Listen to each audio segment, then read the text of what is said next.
Did I hit it? Okay. Sorry.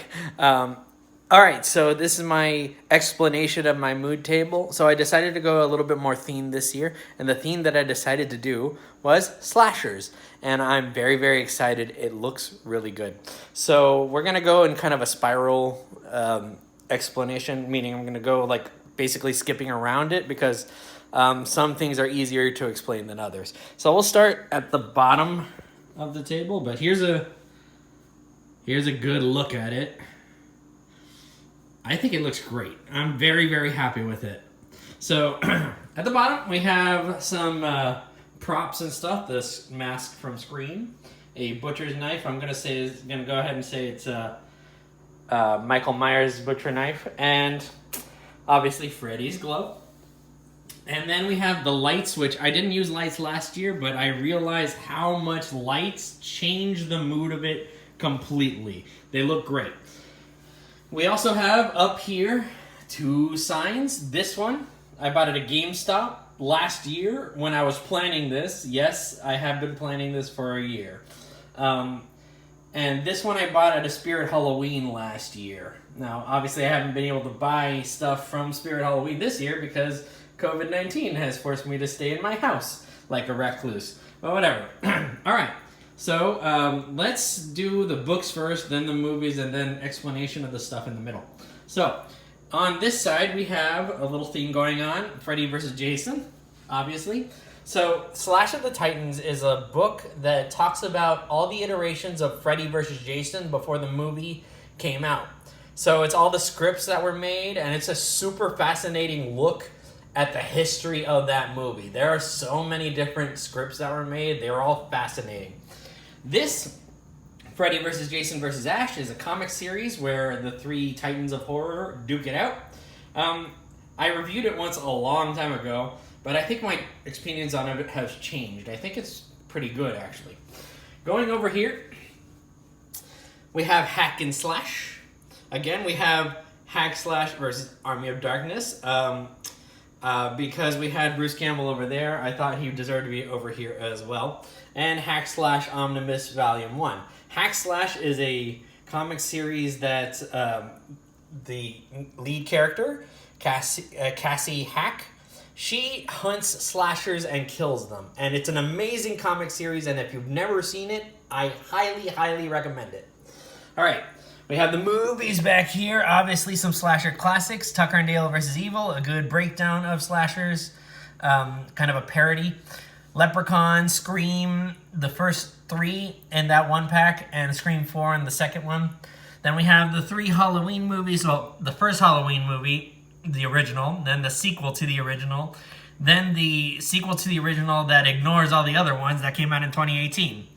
Then we have Hellfest, which is actually a movie that I won in a contest last year, and I don't remember who gave it to me, but I enjoyed the movie. It was pretty good. Then we have Behind the Mask, the story of the rise of Leslie Vernon. Very, very good parody slasher. We have the Dead Meat version of the In Search of Darkness documentary, which I have not seen yet, but I'm excited to. We have Happy Death Day, another breakdown of the slasher genre in comedy form, and the grandfather of all slashers, Psycho. And lastly, for books, we have both versions of How to Survive a Horror Movie that have come out. The original, which has seen some use from me, and the upgraded version that came out just last year. It's a really good version. It has a couple of different chapters. I do recommend both versions. Let's talk about the toys. Up here we have a plush version of Michael Myers that I got years ago.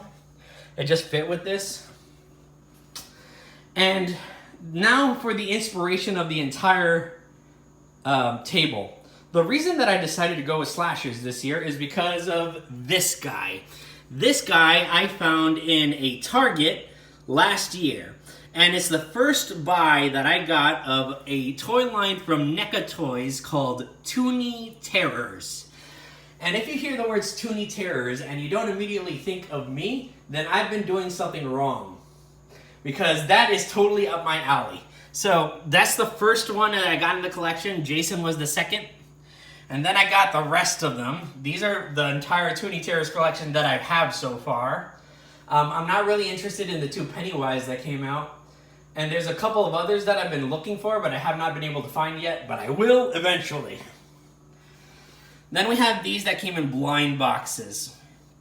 Now, some of them are more easily slasher than others. Obviously, we have the Jason this guy and Jason that guy.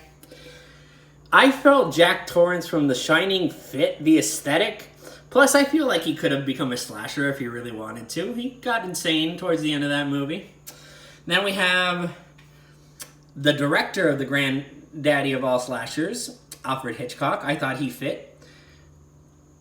I'll be honest, the only reason that I put Elvira here is because the entire table was kind of a sausage party. Plus, I felt like she fit the aesthetic of slashers anyway. And I seem to remember she talked about a lot of those types of movies back in her day. And then we also have Carrie. Now, you might think that Carrie's not a slasher. I disagree. She has a higher body count in her first and only movie than most of these people, honestly. So I think she deserves to be here. All right, so that's an explanation of the entire table. Hopefully you enjoyed this. I highly enjoyed making it this year. And next year, I'll have a different theme with different stuff on the table. I'm already planning it. Because Rabbi has gotten me into this hole. Thank you, Michael Rabbi Sandel. And Dinosaur Dracula got me into this hole. Thanks, guys. But I'm having a lot of fun, so thank you very much, and I hope you guys enjoyed, and happy Halloween!